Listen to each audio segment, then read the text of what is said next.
Spoiler alert, we're unpacking the whole plot, twist by twist. If you're spoiler sensitive, hit pause and come back when your TBR list catches up. Cheers! Welcome to the podcast where our reading habits are unhinged. And so are we. I'm Gabby. I'm Miranda. And this is Marginally Unwell. Today, we have Sometimes I Lie. Amber is in a coma. Her family's a mess. And surprise, she's not exactly an open book. Think hospital drama meets sibling rivalry with a side of, wait, who's lying now? Buckle up because the story plays truth or dare and mostly picks lie. For real. Absolutely. Chaotic. That's all I have to say. Yeah. I was going to say it the best way, and then I chose against it. Just chaotic in the way. Definitely. I think this one was unreliable narrator. Yeah, thing. I think Nailed it. What? What? The unreliable narrator. There was the theme. Is this one not a thing? It was, but I don't think that was the thing. Part of the thing. I thought that was like a descriptor. Maybe it was. I don't know. It gave gas for sure, and definitely is quintessential unreliable narrator for sure. We start out meeting our main character. Amber's in a hospital bed, in a coma. Starts out. Yes. She is conscientious, right? She's conscious. She's conscious. In a coma. She's in a coma, but she knows what's going on around her. Yeah. She can't move or look or anything, which sounds terrifying. Yeah. Conscientious. That's not it. That's a different word. She is conscious. She can hear what's going on, but cannot open her eyes or move. You know what I'm talking about. I'm not even going to try. Anyway, she wakes up, which is, as Miranda said, absolutely terrifying. I would be freaking out, honestly, if I could not open my eyes. For real, people are talking about you with and you're not even there. You're there, but you're not. Yeah. And so she wakes up. I don't remember how it really begins, but I think her husband is in the room with her. Yeah. And then the doctor comes in. Yeah. Or nurses, maybe. And they start talking about an accident that happened. Yeah, and she was in a car accident. She was driving her husband's car, and she does not remember it. She's like, I never drive his car. I never drive. That was in the beginning. Because they were saying that they found her in a car accident. And he was like, oh, I don't know what's going on. All like you would expect your husband to ask, hopefully. So she's starting to piece together what's going on around her, what accident she was in. She doesn't remember anything. And the structure of the book, is basically going between her in the hospital bed, kind of going in and out and hearing what's going on currently. And then we go back to a week before the accident. Mm-hmm. And then we kind of are moving through that week in and out. And then the other timeline is she goes back to her childhood. Because why not bring childhood trauma into it? It's all tied in. Yeah, it was a jumpy read for sure.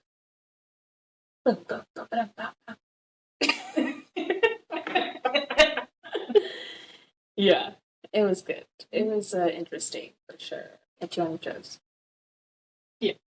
So as she is unconscious, she starts remembering. I think this is more of her childhood stuff. Comes up whenever she's dreaming. It's kind of like what I was kind of getting at. But I don't know. It's just what I picked up from the book. We definitely got a lot more childhood stuff in the beginning.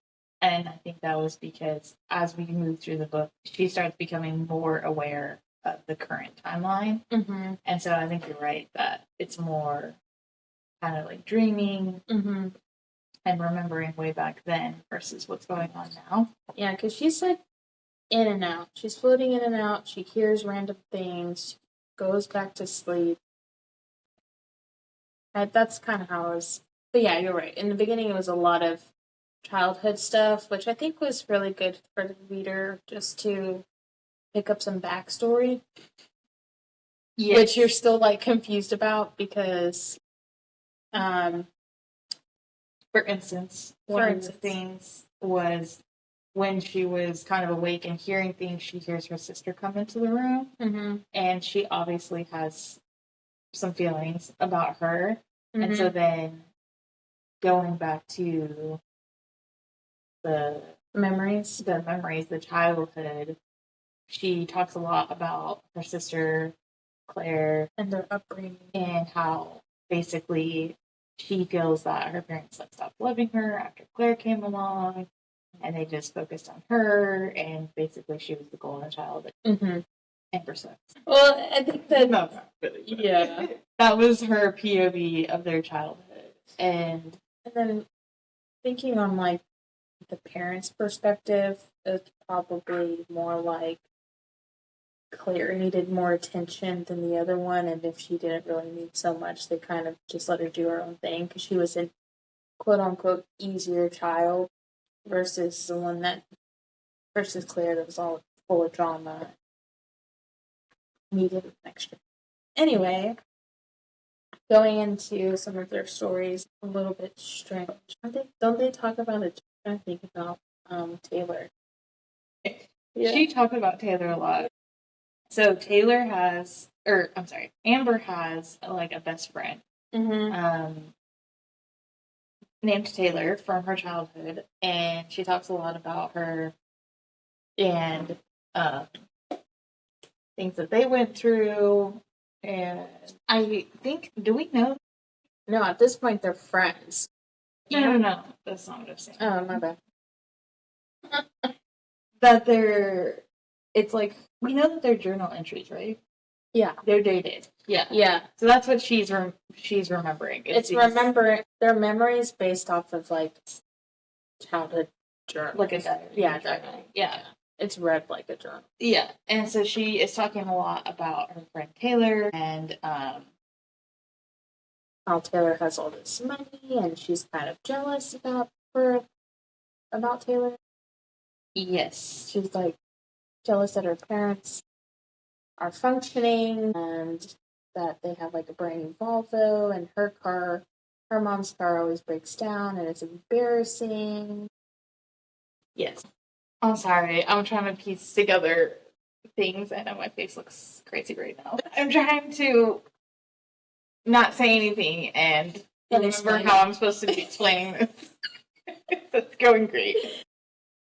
She talks about she meets this friend, and number one talks a lot about, weirdly enough, talks a lot about like Taylor getting picked on. I think she was like new to the area initially, and so she like kind of stuck up for Taylor, and then she kind of then was obsessed with her. Yeah. Was like, you're mine. Not really, but that's like the vibe you get. Yeah, possessive and like I'm your overbearing. Yeah, I'm your only friend, basically. See how everybody treats you. Yeah. And then yes, Amber's home life, crazy. Her mom has something going on. Like extremely depressed. Yeah. I initially thought it was like postpartum depression. I thought postpartum not postpartum. Well, I thought postpartum at one point, and then I was thinking like maybe she was into like drugs or something, but it never really said that. It just talked a lot about how she struggled with depression, and Amber also talks about how she, I'm sorry. It's melting away. So, just to talk about her grandma. Her grandma dies. Yeah. Had just died. Her grandma had her like family relationship connection she really had, a strong relationship she had was with her grandmother. And they were living at her grandmother's house with her, right? Because we find that we don't know exactly if Amber was the one to push her or if it was just an accident or she tripped or something. But her mom ended up, this happens at the beginning, we find out that her mom miscarried, and they're almost, I don't want to say blaming, but kind of, they were upset with Amber because it had something to do with her. I don't think she pushed her. I think maybe her mom tripped over something of hers, or she fell. Amber was there, the mom ended up falling, and she miscarried. And then since then, her mom went into like a almost like a sedative type depression where she was just barely got out of bed, did not take care of herself, like stayed in her robe, did not take any showers, hardly brushed her teeth. Her father was like spoon feeding her, and they ended up moving into her grandmother's house, and her grandmother, like, she had more of a connection with her. And her grandmother ended up passing. Her dad did a lot of the work. So he did a lot of like the household cleaning, and he was constantly And work. Yes, out of the home. So he was very busy and had a lot on his hands, and he seemed very supportive of his wife, which, I mean, I can't imagine that's a lot off his shoulders. Yeah. You know? I think just from like a child's POV, she's feeling like she's forgotten. Yeah. Even though us knowing how adulthood is and how depression can be, like that probably was not the intention. But yeah, the mom's going through it, the dad's trying to like hold it all together, and then she's basically like, you just forgot about me, and the one person I was close to died and all the things. So it's really she's lost her identity. Like, it's not really there. And I think all of this. So she, which was really creepy to me, she decided to move into her grandmother's room where she ended up passing. And she's like, I can kind of still smell my grandma with these sheets and didn't want to wash it. And I'm like, that's crazy. That's creepy. It's creepy, especially for a kid at that age. You know, I mean, it's creepy no matter what. But it's creepy, but you know, each their own. We all agree differently. Yes, exactly. So with her branching out of her family, she's not getting that type of like connection anymore. She kind of clings on to Taylor. And so they start hanging out, and I can't remember who says it, but it's either Taylor's mom or Amber's mom that says that they're two peas in a pod. And she's like, no, Amber wrote it in the journal. Amber wrote it in the journal. She was like, we're just two peas in a pod. Yeah, that was a continued theme throughout the whole thing. Yeah, that they also, come to find out, had the same birthday. They were the same age. They had a lot of similarities. Yeah, likes and dislikes. Which was the birthday thing brought a situation that happened. Amber was staying over with Taylor, and Taylor had a like bracelet engraved with her birthday, and so Amber took it and was wearing it and was pretending basically like she was a part of this family, and like that she was had her life, and then she ended up quote unquote taking it, and she's like, I intended to give it back. I was just gonna borrow it. Yeah. I don't know. It seemed like she was very jealous of Taylor's life. Like, that's how it read. Is like, imagine if we were like switched at birth, and I would live a totally different life because they were at the you know. And I think that especially that's normal for like a kid, especially in her circumstance. Yeah, you know, it's like, wow, look at how her parents are treating her. We're the same exact age, and look how mine are. You know, totally different economics. Yeah. Different economically. But yeah. So there's a lot of information about their initial friendship and then kind of like becoming friends and stuff. So it gave you a lot of history about how her family is, how she was essentially jealous of Taylor, and how she was like getting like really obsessed with her. Now, she like weaves in and out of consciousness. So I think she weaves back in and she starts thinking about her husband, right? And she's like thinking of like the stuff that's leading up to the accident. Yeah, So the week prior. the week prior. So she is this also is very early on. She is a radio, producer?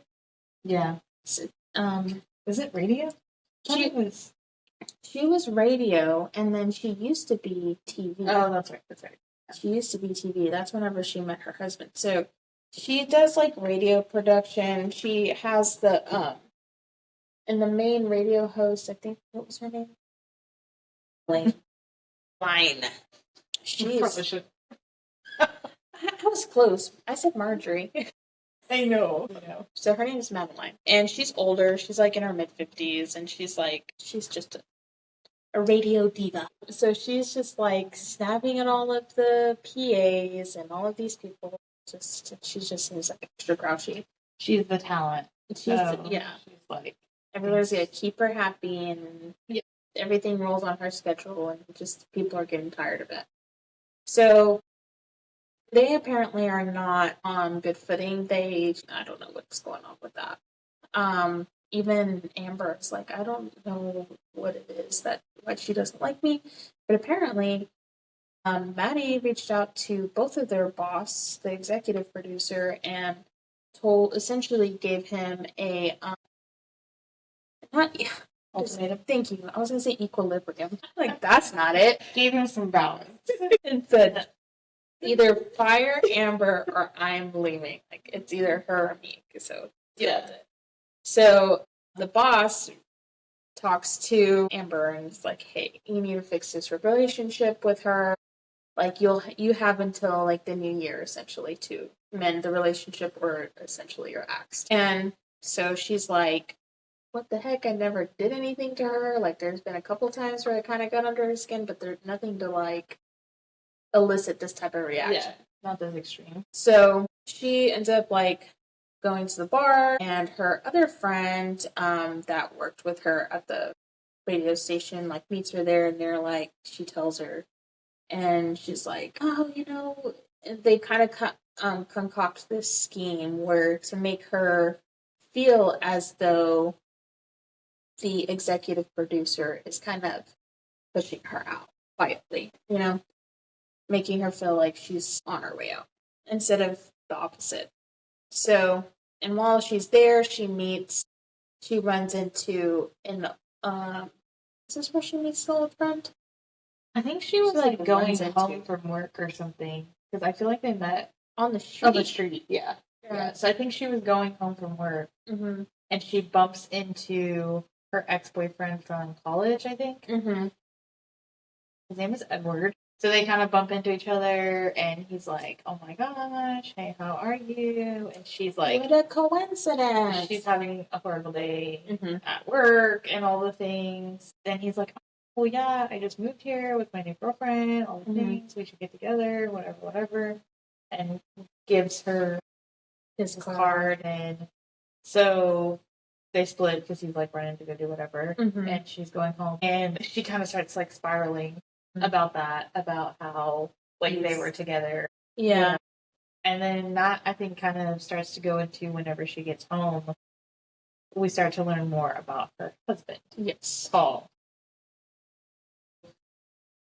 She gets home from that, and she's kind of like starts talking about her current relationship with Paul and how things are going. And we learn that it's not great. They have, I think at this point, we learned that they were having trouble. They're having trouble with communication. 100%. Oh, I was going to say. With the sister? No, with conceiving. Yeah. Not yet, but yes. We know that they're having troubles, and that somewhere down the line, I'm not sure where exactly in the book, we learned that that's kind of like, I think, where some of that tension started, was because they've been having trouble getting pregnant, and they were wanting to. And then the other thing, the big part that we are learning right now, is that Paul is an author, and he had kind of one book that one hit wonder. Yeah, he did really great. Overnight success. Yeah, and then he's had trouble since then replicating that, basically. Yeah, and so then that's caused tension because he is not doing as well as they thought he would in his Mhm. career. She's now having career issues, and they are having trouble having a baby. Yes. And it kind of, I don't know. And I think all of this is from her POV. So you feel like you get a jaded version of Paul. But at this Definitely. point, you're just like, "Oh, such a." I think that's kind of intentional too in the story, because also at this point, going back to like current timeline, her in the coma, Mhm. Paul actually gets like arrested, Mhm. and they have like suspicion that he was the one that caused the accident or like hurt her in some way. Yeah, because whenever she becomes conscious, she hears the police talking to him about the accident in the hospital room. Yeah. And they had like further questions because they had gotten into like a really big fight, and the neighbors heard them, and she had stormed off in his car. And so they took him to the station and did some more interrogating on that. But I want to get into like Paul and Claire's relationship. Yeah. So all that we just said kind of lays the groundwork for having some suspicions. So Amber, after a hard day at work, goes home, and she's has had a couple of drinks because she's just leaving the bar. And she gets home and she sees that Claire, her sister, and Paul are sitting on the couch very close together, and they're sharing a glass. Well, they're sharing some wine.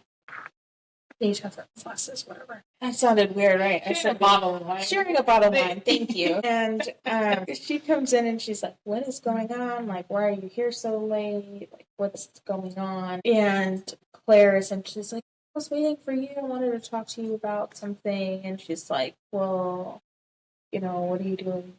Like, what do you need here?" She like kind of gave off the what are you doing here with my husband? Like she made it very pointedly that he is hers. Yeah. And Paul was kind of like taken aback by that. It's like, well, she was here for you. She said she tried calling you twice, and she looked at her phone, and she did try calling her twice, but she didn't answer because she was at the bar. And so she's kind of like fighting with herself about like, well, that's true, but what I saw was this other thing. So she has like some suspicions, and Paul is just trying to like, dismiss them essentially. Yeah. And then we also get into a little bit more of a backstory about Paul, where like Gabby was saying that he was an overnight success, and it's been 10 years since he's released another book, and for him, I think it really has to do with him not being able to replicate, like you said, replicate. And his second book is probably going to be terrible, and it's all in his head about it. But Amber goes into like memories of Paul, where she ended up leaving her job as a TV producer. Mm-hmm. And she was in TV, and at the time of his book release, she ended up recording him because somebody got sick. She was like, whatever she was doing on TV, I thought she ended up with the opportunity of like being on the show. Yeah. Because because the person that was supposed to interview him was sick, so she ended up stepping up, and she was nervous, and then she ended up not being as nervous because this guy, Paul, looked even more nervous than she was. So they did the interview, and then they ended up hitting it off, and end up getting married and all the things. But as their marriage had gone by, or progressed or whatever, she ended up leaving her TV job. She stayed at home for a while, and he was getting restless and anxious about writing another book. And essentially was like, "You're always here. Like, I need to have my own space so I can write. You should go work in TV again." Kind of put her down slightly, because at some point they went to like a party, and some of some guests asked, "Oh, what do you do? Like, what do you do for work?" And he answered for her, and he's like, "She does nothing." Mm. I'm like, "Oh, okay." You gotta say it like that. Thanks for that. Appreciate it. She also, I think, I don't know if he ever said this, but she kind of alluded to the fact that even after she ended up with the radio job, then he was like disappointed that she wasn't doing TV anymore as like a trophy type. Yeah. Look what my wife is kind of thing. Yes. And now that she's like producing radio and not on a TV show, it was like she thought that it was less than a job. Yeah, less than what he wanted her to be. Yeah, he always had like some like side little remarks. I was like, okay, Mr. One Book Wonder. Yeah. Relax, okay? She's doing her best. She wouldn't have to be working if it weren't for you. Anyway, so that kind of gets into their marriage. And it kind of escalates from there. So she's more and more... Yeah, I was going to say hyper aware of all of his actions. And... I think because she like has the initial thought that she thinks that him and Claire are having an affair, then it's like she's looking for it. So every little thing he does, she is looking at it from the lens of he's cheating on me or he's having an affair with my sister. And so sometimes, which, I mean, whenever you're in a certain mindset, like that's what you're going to see, no matter like if that's the case or not. Yeah. So, like, a perfect example of that would be whenever he ended up leaving the house to go visit his mom because she had fallen and broken her hip or displaced her hip or something. And she's like, oh, he's over there. Yeah. And he's like, I wasn't. I left you a note. She didn't see the note. Yeah. That he was. She, like, flips out saying that, like, he just disappeared and all the things. And I think during that time was when she found she's like freaking out about him being gone and like not answering, and so she's like goes crazy and starts looking through everything and ends up she finds a bag with underwear in it, and she then continues to spiral because she was like, they're not my size, and I think they're Claire's size or something. I don't know if they were or not, but she was like, they're not my size. And so she's like, he is clearly buying like lingerie for Claire and all the things. And so that makes it even worse. And then, yeah, I think she even went over to Claire's house. I don't know if that was during that time. I don't know if she went over to Claire's, but she did, like, I thought it was some kind of tracking thing, like find my whatever. Oh, because his truck was over there, and she's like, "You're lying. You didn't go see your mom because the truck was over at Claire's." And he's like, "I dropped that off so Claire's husband could fix it, and I took some other car or took the train or whatever to my mom." Yeah, because I think she did go over there, and Claire's husband was there, and whatever he had said was like. He didn't know a lot about the situation, and so it was like vague, and so then she took that as like Claire's not there, his truck is there, and so clearly they're together, and yeah, and so then whenever he comes home and she's like blowing up on him about all this stuff, and he explains it, and she's all like, "Oh, so you have an answer for everything?" Yeah, he's like, "Yes." That's how it works. Oh gosh, yeah. So there's a lot of turmoil in her marriage at this point. And this is all leading up to the accident. So I think we're pretty much there now. Well, the other thing that we can talk about was the continued stuff with Edward. Oh, okay. So she is having issues with her marriage, whatever. And I think somewhere in there she ends up talking to Claire about it because obviously this was her boyfriend from college. So Claire like knew him or whatever. They went to go have dinner at their house it was like, because this is the week leading up to marriage and this to the accident. Yeah. And during all of this time, it's like, so I think the thing with him happens before they talk about it, right? Yes. Okay, so let's back up. Yeah. So she is like having all these things about her marriage, whatever. It was Boxing Day. Yeah, and so as part of the get along with Madeline situation, she's trying to like appease her at work so she doesn't end up like losing her job. So a couple things happen there. I guess we need to talk about her like in her home. I don't remember how that came up though. No, it came. So let's start with Claire and Edward thing. So, well, I think we need to say the Edward thing before that, or no? Okay, Claire and Edward. So at some point, Amber talks with Claire, saying that she had run into Edward. Yeah, and Claire's like he was so terrible to you. Like he'd take advantage of you. He was cheating on you all the time. He was like a dog, essentially. And so Claire discloses. No, I'm just saying like a synopsis. I thought he was just like, okay, whatever. He's like, she said, basically he wasn't good for you.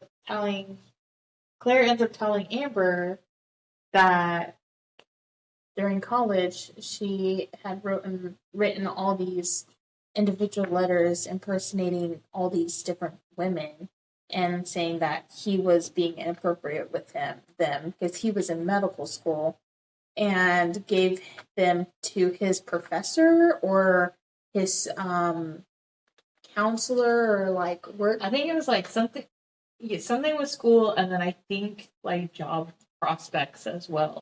Yeah, it was psychotic. Like she put in some time. Yeah, she did like individual, because she like made up these women obviously, and so she just like wrote it as like a way to get him away from Amber, because she sends out all the letters, and then she ends up telling Edward that Amber's the one that sent them all out. Yeah, in college. This all happened in college. Yeah. And Amber's like, why did you do that? Why didn't you tell me about that sooner?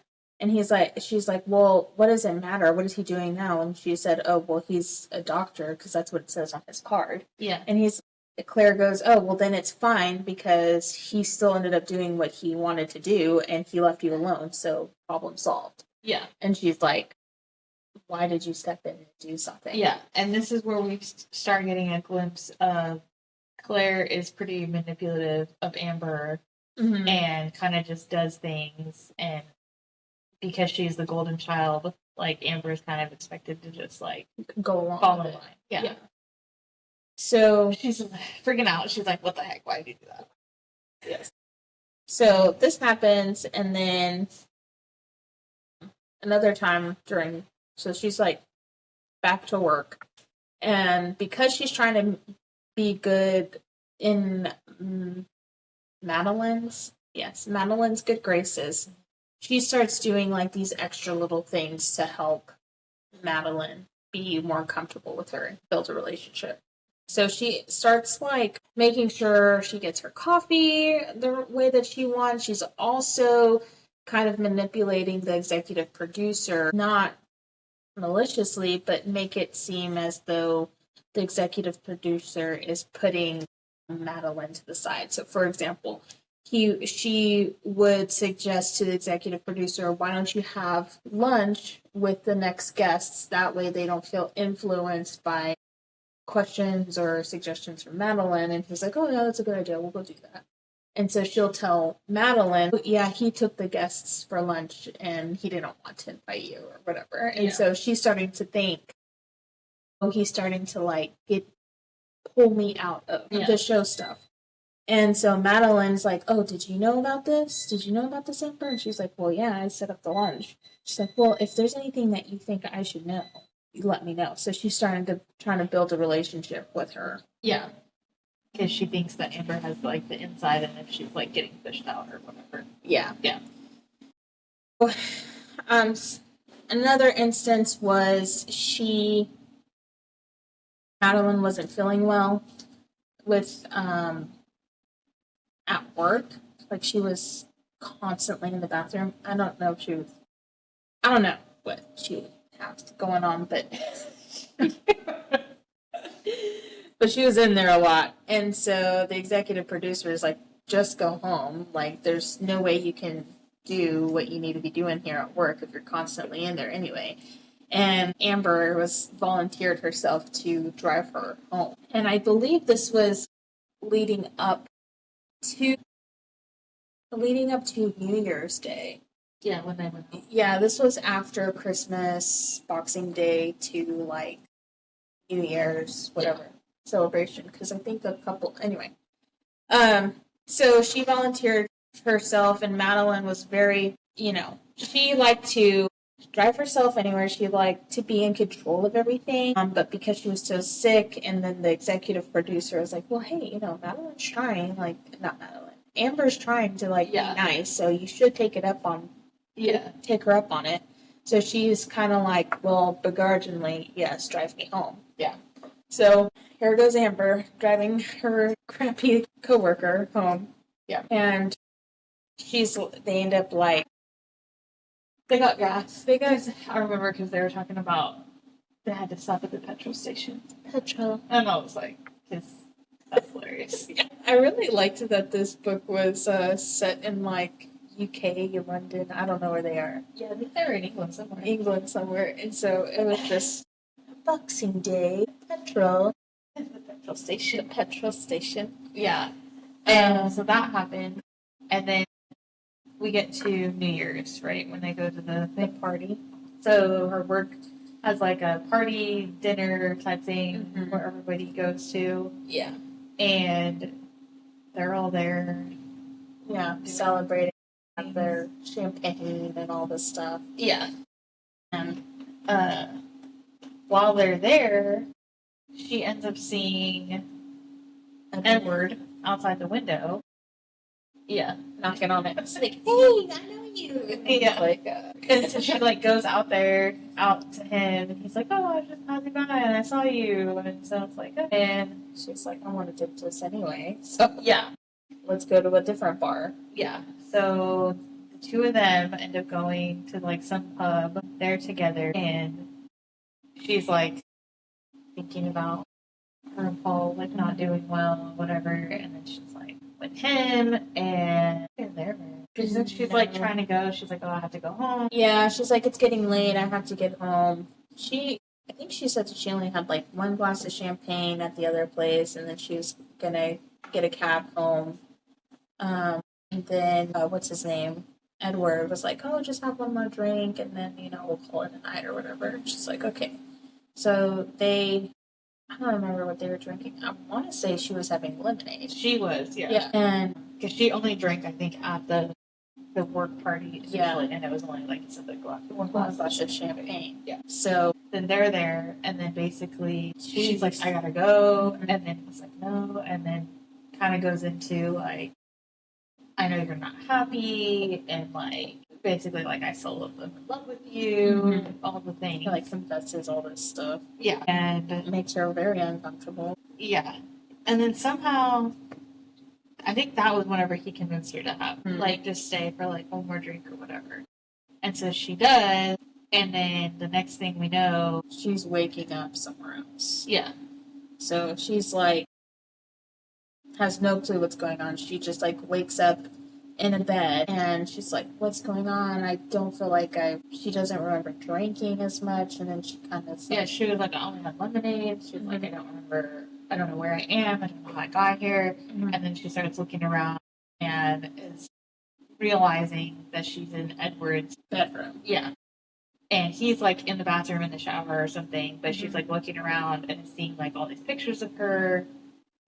Blast her to a wall, and it's like, yeah, shock scare. Yeah, she's freaking out, like, oh, no, I've like hooked up with him, and I don't remember any of this, and like, she's like, I gotta get out of here. Yeah, like this is honestly that would be terrifying, because if you're like one moment you're in a bar and you just have lemonade, and then you wake up in a bed, and then like I don't think it's a whole wall, but like there's essentially like a whole shrine dedicated to you, and it's like obviously he's stalking you, and you're like, I gotta get out of here. Yeah. So she very quickly grabs as much of her things as she can and like dips out of there while he's still in the bathroom, and she doesn't want to like deal with it. she makes her way home to Paul. And, this is, okay, I remember now. So, she makes her way home to Paul. She's like, oh my gosh, I'm getting home very late. It's the same night, but it's like middle of the night. Something. I don't know. It's late.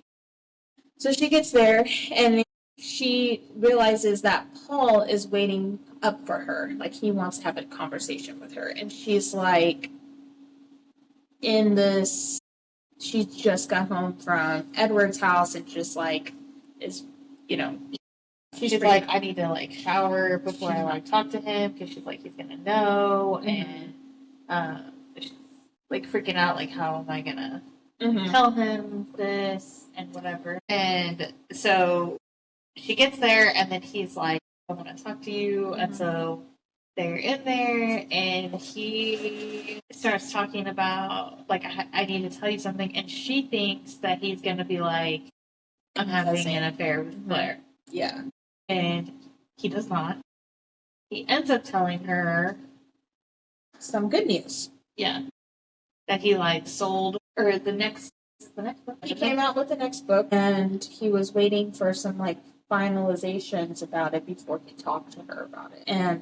But apparently it got picked up and is like, it's going to be great, and they're actually going to like make it into a TV series or a movie or something. They're talking about the production rights of it. Yeah. So, but it's going to be big. It went out to bid, and like bidding on it went very high, and it went out to the U.S., and they're bidding at the U.S., and since that had happened, they're talking about like movie production or TV production about it, and that hadn't been finalized, but it's doing really well.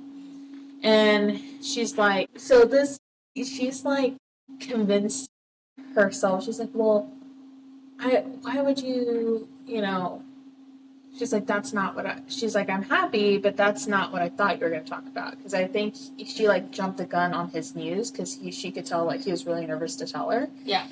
So she's like, well, it's Claire, isn't it? That's who you're. Oh, yeah. Yeah, so she was like... Yeah. She was like, you're having an affair with Claire. She didn't, like, say that, essentially, but she's like, who is she? Yeah. And he's like, who's who? I'm not. And he's like, you think I'm having an affair? I'm not having an affair.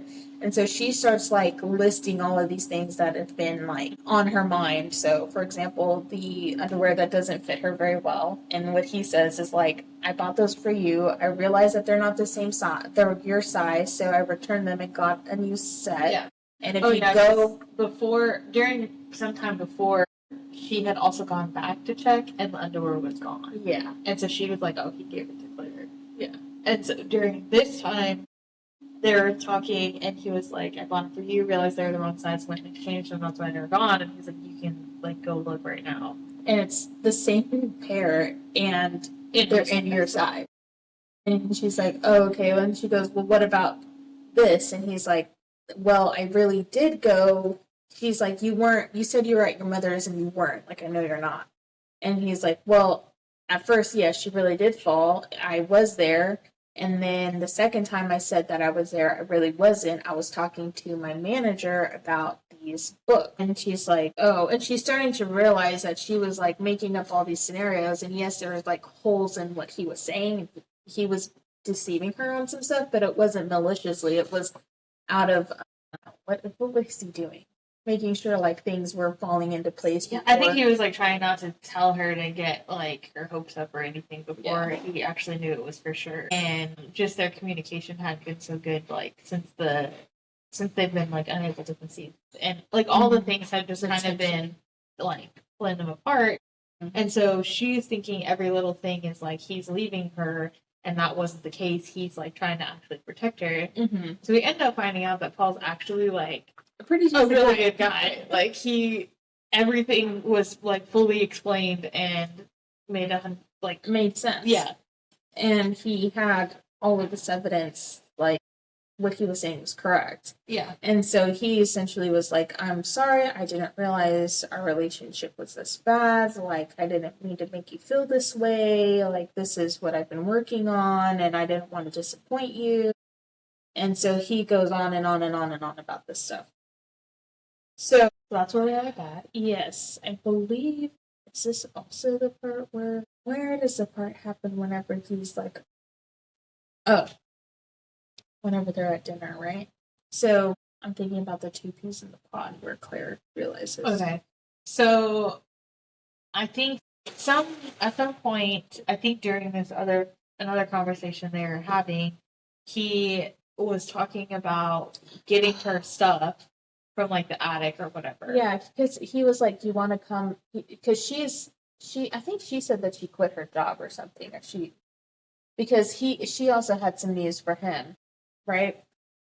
Yeah, and I think she quit, or maybe was going to quit because they were going to end up moving to the U.S.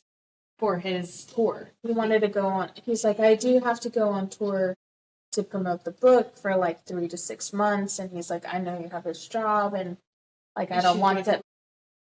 She's like, why am I trying to stay at a job that makes me miserable? And then I don't think she necessarily needs to work. He like made all this money on this previous one. And I think I don't know. They seemed like well off. Yeah, and I think I don't know if they were like he was like starting to get stuff ready or how he stumbled upon her like childhood stuff, but they end up having this conversation where he's talking about how he found her diaries, which is like all the entries that we hear from early on, where she's like obsessed with Taylor and all her trauma from her parents and all the things. And some of the stuff like got really dark and twisty. Like some stuff comes to light in those books that were just like really weird, like the doll thing. That was after the big thing. Okay. So I don't think we had read the journal entry by the time that he found it. Like what she did. I can't remember. It was a lot of the stuff was like messed up. Obviously was having a rough time. At this point, we do know that the journal entries like got very dark. Yeah. We don't know exactly what happened. How dark at this point they were. Yeah. So he says, oh, well, she says, yes, I will quit my job. I want to quit my job. I will go on tour with you to the U.S. for extended whatever. And he's all excited about it. And he's like, oh, well, we'll have to tell Claire because y'all are two peas in a pod. And she's like, where did you get that from? She starts freaking out. And she's like, where do you know that from? And he's like, oh, I found this and that. And I found your stuff. And he's like, I thought it was really cute, and I was going to give them to you, whatever. And she was like, you read them? And he's like, no, I just read that one thing, and I realized what they were. And she's like, do not tell Claire anything about that. Let me tell Claire about all the things moving, and essentially that they're going through a life change. And he's like, okay, all right, I'll let you do it, whatever. He's just like, why are you making this such a big deal? He's like, okay, whatever. So that ends that conversation. And then they go to Claire and Claire's husband. I can't remember. No, because she ends up telling him right there when they had the conversation, and she was like, don't look at them. And then she was like, because they're not mine. And that was where he like found that out. And so she ends up saying that those are actually Claire's journals. So now we find out that all these stories that we've heard are not hers. Of all this like trauma and like craziness and her being a little bit psychotic in the journal entries is actually Claire, which now Claire is becoming more and more manipulative and psychotic, and we're seeing more of her, like with the Edward thing and like her being super controlling about like not wanting her to leave and all the stuff. So then they're gonna go, like I guess over there for Christmas. It's either Christmas or they have. Let's just say Christmas. I'm pretty sure it's Christmas or it's like actual New Year's Day. But I thought they were doing the gifts, and that was why. No, that makes sense. Yeah. So they go over there for Christmas, and they're at dinner. And Amber ends up going to the restroom to help one of her nieces, because Claire has two twins. We should have brought this up earlier, but her twins are just like running around and being all crazy.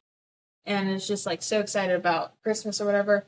And one of them needs help like washing her face or something. And so she ends up taking her out of the room to go help her with that. And at this point, Paul says something. He breaks the news to Claire. I thought that he gave her a journal for Christmas or something. Maybe That's why I thought it was the presents. At some point, he was trying to give somebody a journal, and that's how it got brought up. I don't know if it was to Amber, and that's how they ended up in their conversation, or it was to Claire, and that's how they ended. Because one of them, he was trying to give them a journal, and the other one was the 2 peas in a pod remark. So I believe it was he made the comment to Claire about the 2 peas in the pod. So I think he was trying to give Amber then a journal, and he was and she's like, "Why are you giving me this?" And he was I found that you used to write, and she's like, "What are you talking about?" And he was like, "I found this box of stuff." And then that was whenever she was like, "Those aren't mine, they're Claire's," and don't talk to her about it, don't read them, don't do anything. She gets all crazy. Then they go to the thing, and he's like, "Oh well, I know Claire. Amber wants to tell you this because y'all are 2 peas in the pod," and because they're her journals, and she's only written it in her journals. She is now clocked that he has read them. Yeah. And she's like, "That's a no-no." And he's also was like, "Oh, Amber wanted to tell you, but because y'all are 2 peas in a pod," he's like, "I have some good news. I sold my next book, and part of the deal was to go on a book tour to America, so we're probably going to do that." And she's stewing. Yeah. She's just enraged, I would imagine, because she has this possessiveness over Amber. Yeah. And so she thinks Paul is going to take her away to America. And 2, he's also read her journals, and she's psychotic in them. Amber and Paul go back home, and Paul at some point was like, "Hey, I know you wanted to tell Claire, but you went to the bathroom and did this, so I ended up telling her." And she was like, "Well, what did you tell her?" And so he told her, that we're going to go on tour to America, and because y'all are 2 peas in a pod. And she's like, "You said that we're 2 peas in a pod?" And he's like, "Yeah." And she's just like, "Don't go anywhere. Stay here. I told you." She's losing it on him.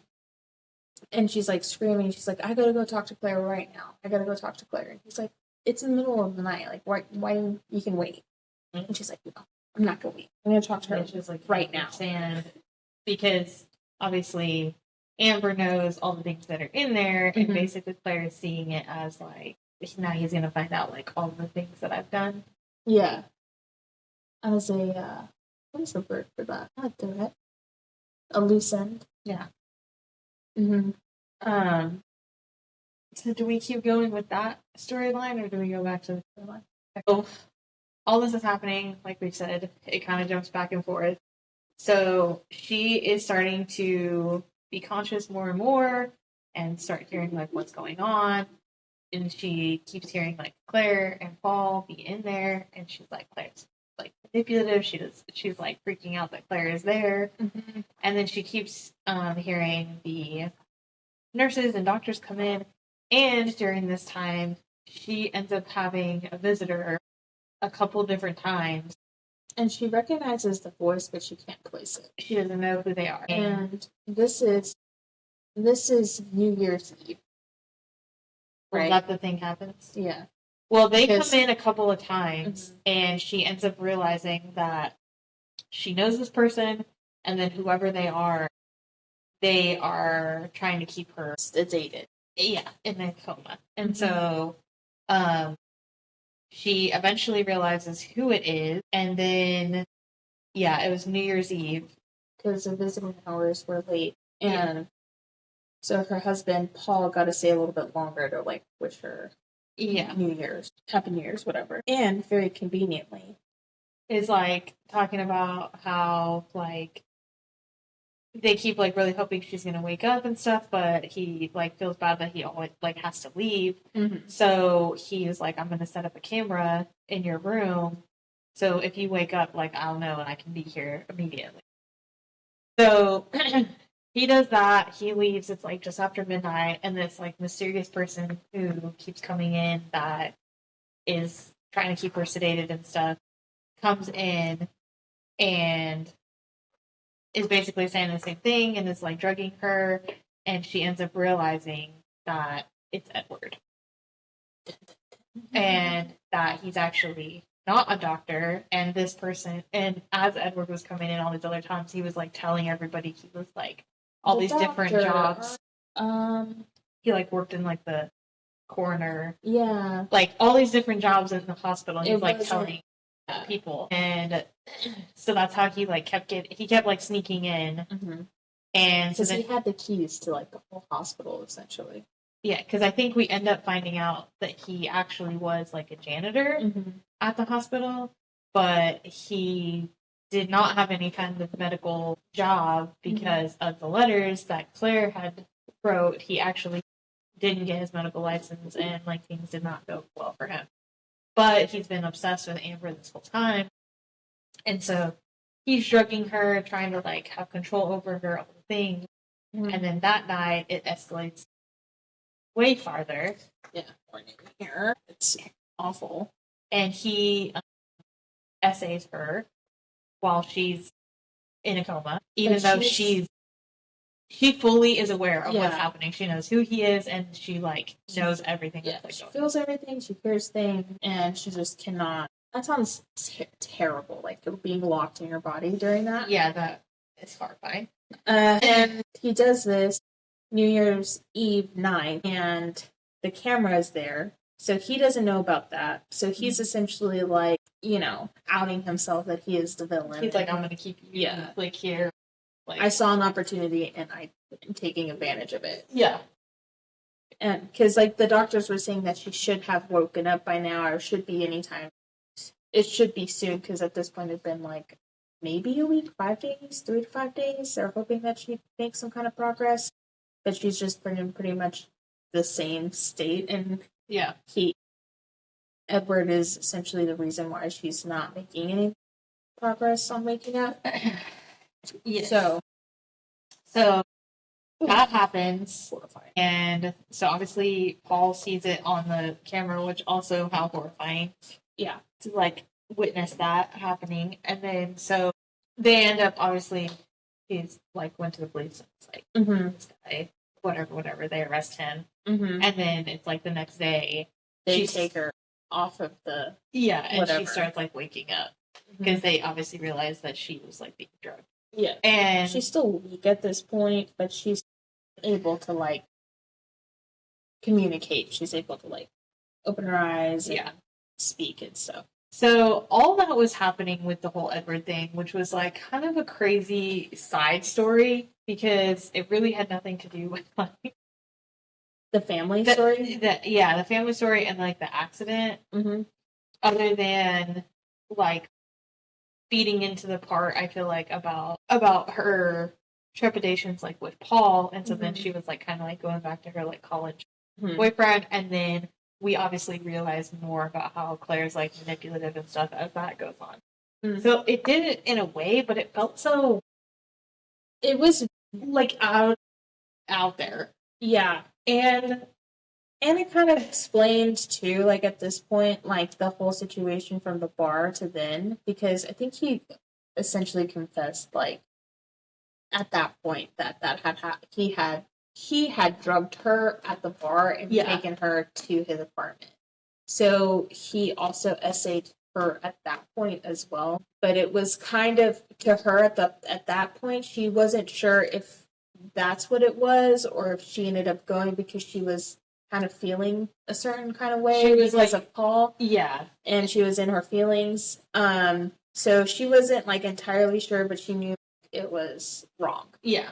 Something was wrong, but she also knew like she was having some conflicted emotions around the situation. So that was that kind of wrapped up. It was very, just personally, I did not love how that was like written in either, because it's very obviously like, okay, so she's been in a coma all this time, and you didn't think to put a camera in the room until right now, and then that happens to be the night that like he confesses everything and like everything, all that happens. Because she had been in there for quite some time. Like, it had been like a week. It had been well, yeah, but I mean, like, why?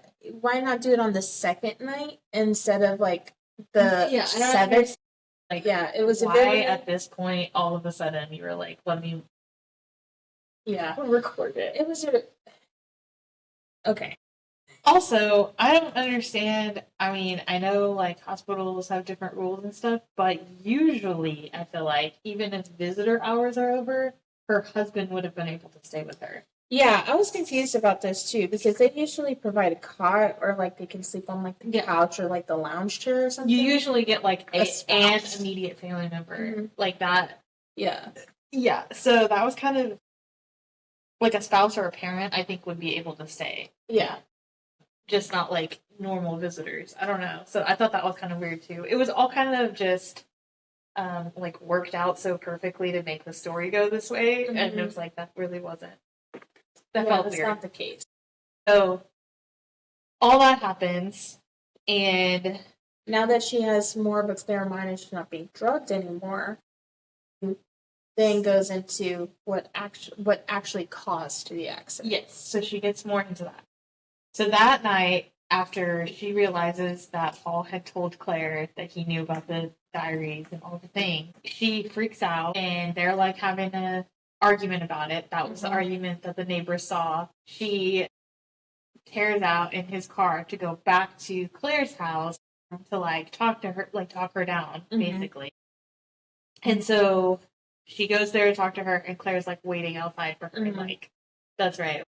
I know you're gonna get here. Yeah. She's waiting for the confrontation. And I don't know if we had already found out, but if not, this is where we found out about what else was in the diaries that was so like condemning about Claire and why she's so worried about it. Yeah. This is around the part that I haven't said. Yeah. So going back into the diary. In the diaries, we end up finding out. So obviously now we know that they're Claire's. We end up finding out that Claire. Did we find out her first or the parents first? Her. So we end up finding out that Amber is actually Taylor. Taylor is Amber's middle name. And for some time, she was going by her middle name during her school years. Yeah. And so they are not actually sisters. They were friends. So Claire was the one writing all this psychotic stuff and was actually like obsessed with Amber / Taylor. Yes. So we find out all that Claire wanted Amber's life and was like so obsessed with her when they were young, blah, blah, blah, blah, blah. And then it goes into some journal entries about how she like hates her parents hate her. They're like holding her back and keeping her away from Taylor because once her grandmother died and her father, like, he was either fired or left his job and he had to find a different job and they would have to move away. Yeah, they were struggling a lot financially, however that happened. And he's like dealing with the mom and all the things. And so he's like, we're going to have to move. And she wasn't happy. She was not happy about that. She didn't want to be away from Amber Taylor, whatever. And she concocts a scheme. Yes. So they were like, I think she asked for like one more sleepover or something. And so Amber like goes over to Claire's to spend the night. And while they're over there, Amber Taylor sees Claire basically set the house on fire. But I remember, I think Claire had put all the gasoline inside the house and was like, hey, Amber, come with me outside. I want to show you something. Something along those lines. And so Amber, like, woke up and was like, okay, following. I thought that she, like, woke up and then, like, went to go find Claire and saw Claire. Like, I don't know. Yeah.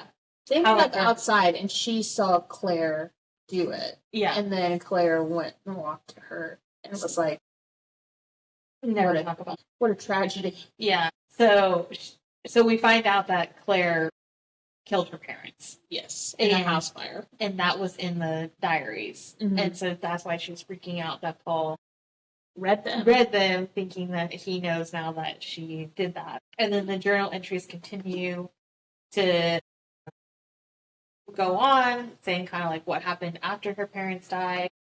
So initially she had a godmother, but then like the lawyers got there and stuff, and was basically like the godmother didn't want anything to do with her, didn't want her. She basically she wanted the house and like, the estate or whatever, and like that was it. Not the child.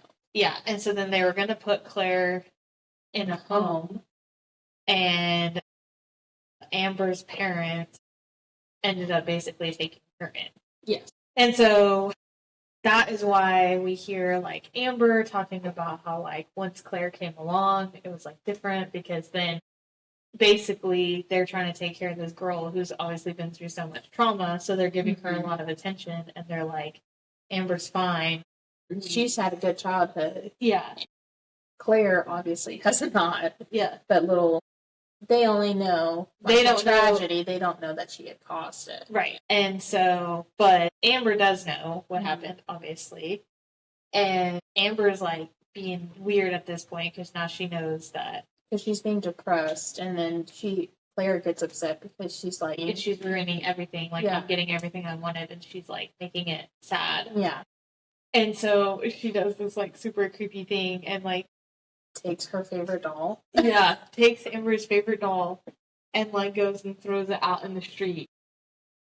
And then like waits for a car to like come and run over it. Yeah, in front of In front of Amber. Amber. Amber can witness her doll being destroyed. And she's basically like, Get it together. better not say anything. Like, you better. We're Act sisters right. now. Like, yeah. And so that's how we find out that Amber basically then went her whole life just going along with whatever Claire wanted, because she's Yeah. psycho. And She knows like what she is capable of. yeah. And so yeah, that was crazy. So she's now like confronting Claire, saying like he didn't read them, he doesn't know all the, like he didn't, like, I swear. Claire's like not convinced, and basically they're standing there arguing about it, and she's also like, he's gonna take you away from me, all the things. When are you going to tell me you're going to move to America? And she's like, we're not moving to America. We're just going on a book tour. I was going to tell you. Just Christmas was at the right time. Yeah. And so Claire is just like not having it. And then at this point, she starts having some pain. Yes.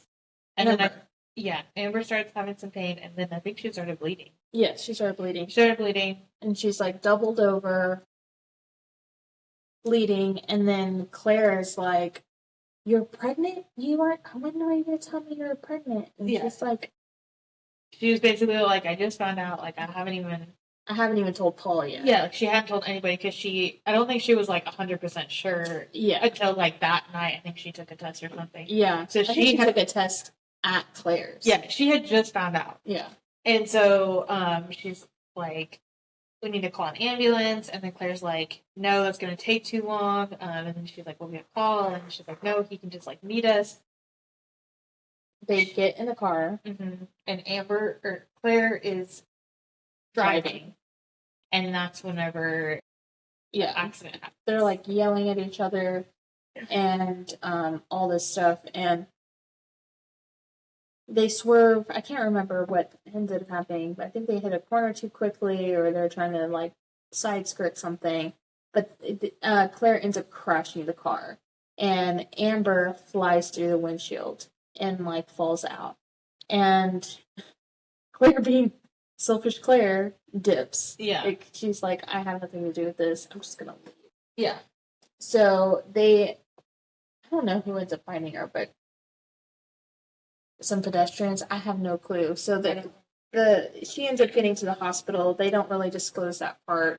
So that's how she ended up in the hospital. And then Edward saw what happened and ended up, doing what he was doing and took advantage of the situation. Paul was brought into, of course, investigation, and whenever Amber wakes up from Edward's drugging, Yeah. she's like, she ends up telling Claire, I remember everything that happened. And Yeah, Claire's, what you did. she's like, I'm so sorry, and then they end up having like a truce, essentially. She's like, I tried killing you. I tried leaving you. We'll call it even. So she ends up getting out of the hospital. Yeah. She ends up getting out of the hospital and going back home with Paul. And this is kind of where I have some trouble, like, remembering events, because there's a couple of things that happen. So, and I think it has to do, I think the godmother's first, right? Yeah, so she starts, like, recounting the fact that Claire has, like, always been manipulative and gaslighting her and, like, all the things. And so we come to find out to, like, what extent really, and we find out that Lynn, her coworker, is actually the woman that was Claire's godmother. Yes. And Claire had basically convinced Amber to take this job to get close to her, to kill her. Yeah. And so... Which is nuts. Yeah. So that whole time, whenever Amber took Madeline home, whenever they stopped at the petrol station and stuff, basically Amber takes her home and sets her house on fire and kills Madeline because that's the only way to kill people. Yeah, for Claire, basically, since she like didn't want her, and yeah, because I think she like also wanted like because she was like living in the house, which was like Claire's childhood home, I guess rebuilt because there was a fire. I don't know. Yeah. And so she's like, that's my grandma's house, and like she didn't want me, like she doesn't deserve that house, and so she convinces Amber to kill her. So she killed Madeline for her, so we find that out. And then she's basically like, Claire's not a good person, and like I don't understand why like I can't have kids, and like she has these two kids and all the things. And she was like, she stayed on the pill. She talked about staying on the pill or like on birth control until Claire had her kids first. Yeah. And then she got off. That way her and Paul could have kids, and then she ended up having complications. Yeah. They ended up having... And then she was like, it's partly her fault because like I always had to like, I couldn't overshadow her basically, because I always had to like wait, and if I had known earlier, like it maybe would have like, we could have changed things and whatever. And so basically she's like, Claire's not a good person, and then she decides that's time for her to go. Yeah, she's like, I'm tired of living like this. Yeah. So I've done it once, I can do it again. So she ends up drugging Claire and her husband. Yeah. Sets their house on fire. Because again, apparently that's how you kill people. And she basically like takes the kids, like is like, oh, I'm gonna like spend the day with them or whatever. She drugs them, sets the house on fire. They end up dying, and during the whole godmother talk too, it was talked about how Amber was Claire's kid's godmother, and like she had previously not understood how like a godmother would just like get the kids if something happened, and so she kills Claire and her husband so that way she can have the kids. Poor Claire's husband. He's just like catching straight. He's like catching death. He's catching. He's like, I mean, imagine, because Claire always puts on like this perfect persona. Yeah. And so he's thinking he has like the best life. Like he's like, I've got a great woman. I have twin girls. I don't know if they're girls, but he has like twins. Like they have this house. Things are going really well. And then he's just, she's psychotic, and also has a psychotic sister, not sister. Yeah, sister, not sister-in-law. Yeah. So they end up with the kids, and then it kind of goes into now they're in America on this book tour, and life is great. And they have the children, and they're like, yay. Was there more than one? It was crazy. It was a wild ride, for sure. Like, realizing that we were talking about different people at different times, and the random Edward storyline.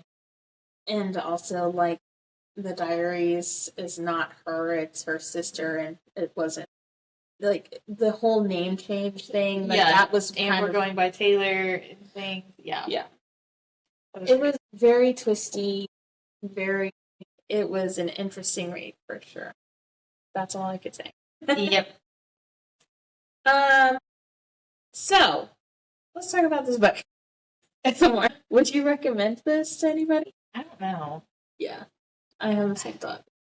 Like, I don't think it was bad necessarily, but I don't know that I'd be like, I don't know that this would be a first one, especially for the genre. Like, if we're going to talk about like a mystery thriller type thing, I don't think this would be like a first one that came to mind. If somebody told me they were reading it, I don't think I would necessarily be like, you know, but I don't know that I would like go out of my way. Yeah. I'm not a huge fan of the unreliable narrator, because I feel like, especially in like a thriller setting, because it's already twisty enough. You know, like a thriller is already a mystery. Yeah. And then adding an unreliable narrator on top of that just makes it more unnecessarily complicated. Yeah. And I really think that I don't think the Edward storyline really was necessary. I feel like she could have gotten in the points that made without that storyline. As a recounting versus like him being the way that he was essaying her. Yeah, like I feel like we still could have got to the place of like Claire being manipulative and stuff without like his. And I feel like her like mistrust and stuff of Paul's was still like, I feel like that was still fully conveyed without, I don't feel like that was necessary to convey what it conveyed. And then for sure the whole like essay part was, I felt like the essay part really came out of left field. It really, yeah, it did. Whenever I was reading it, I was like, what is happening? Like, this is like insane. And like you were saying earlier with the whole camera situation, how I was thinking the same thing. It's like, how convenient that he chose this night to set up a camera when this is happening. Yeah. You know, like at this point, at the point that had happened, she had been in the hospital for like 5 to 7 days. Yeah. And if he had wanted to watch out for her, like Paul wanted to watch her, because the doctors and nurses are saying it should be any moment now, it should be any day now. And like, why wait on day 5 for that to happen? I think, you know, because it just seemed to line up way too easy for the story. And I agree. Feel like it was put in there to be able to wrap that up, and I don't feel like that needed to even, I don't feel like that storyline needed to even happen. Like, I feel like there were so many better ways that could have, that all those things could have been conveyed without that. And it's not necessarily because it's like a trigger or anything like that. Like, it was like not great to read, but it just seemed so out of place. Like, it just did not make sense. It was very disjointed. Yeah. It was like, you go from reading the book was very disjointed, and it could just be because like the book is written as an unreliable narrator, but it was just so, you're trying to piece all these things together, and you're like, now, then, and then childhood. Before. Yeah, now, then, and before. It was just, it just jumped around so much. And what you're hearing in her POV is not necessarily, like, the whole thing with Paul. Like, you kind of get that, because I thought that was really good, because it really conveyed, like, what her thought process was on all of these things. I feel like that made sense to the mystery aspect of things, like, because we think right in the beginning, it's kind of like it's implied that maybe he had something to do with the accident. Yeah. And so then, like, going back and her having all these feelings, like possibly he's having an affair and stuff, that feeds into like a red herring, oh, this is where the mystery is going. We want to make you think that like he's the one that hurt her. Yeah, and he's like having an affair with her sister, and like, you know, that made sense. That made more sense. But I agree with you. The whole Edward situation was not needed. Like, it could have just ended where he was like, he ran into her, And then that was that. You know, and then Claire tells her, well, that's weird that you ran into him because I did this terrible thing back in college, so don't talk to me anymore. And that could have been... That could have ended there. Yeah. But then, no. Yeah. And then it didn't. It kept going. Yeah. So, I don't think I would recommend this book unless someone asked me for something very specific. You know? you have something with Crazy Sisters. Your Crazy Sisters where the narrator's unreliable. I got one. Yeah. But it was, I don't think this is, I mean, there are better murder mysteries. I think the writing, for the most part, was good. Yeah. I'm not a huge fan of now, then, before. I don't mind a now and then, Yeah. you know, time, but like adding this third kind of thing kind of made it way too much. I don't know. Yeah. The writing was fine. The story engagement overall was okay. I think that the pacing was really good. You know, Yeah. there's always something. I do think that the majority of all this stuff coming to light was at the very end. I do think that some of it could have happened sooner, like the whole Edward situation could have happened sooner if it had to stay in the book, you know. I mean, I do feel like that's pretty, like, normal for thrillers, like, all the things. Mhm. But, I mean, yeah, maybe some of it. But I don't feel like anything... I don't feel like there was really a lot of, like, slowness to it either. So I would agree with that. Other than the, like, jumping around, I feel like other than that, it was pretty engaging and kept good pace. Yeah. Yeah. Okay, so that brings us to overall ratings. So I gave it a 3 average. There was some parts I was like, it was fine reading it. There was definitely, obviously, some stuff I could have done without. So I think it could have been better, but I don't think it was a bad book by any means. Just a little bit. I've been planned out maybe a little better. I don't know.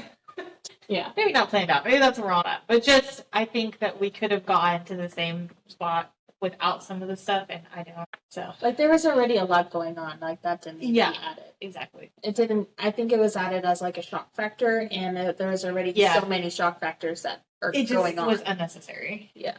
I agree. I agree with you. The whole Edward thing was very uncomfortable reading.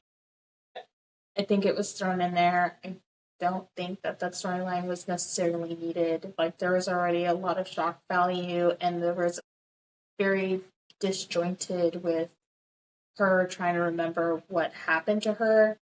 And I kind of understood her going back into her childhood. I don't know.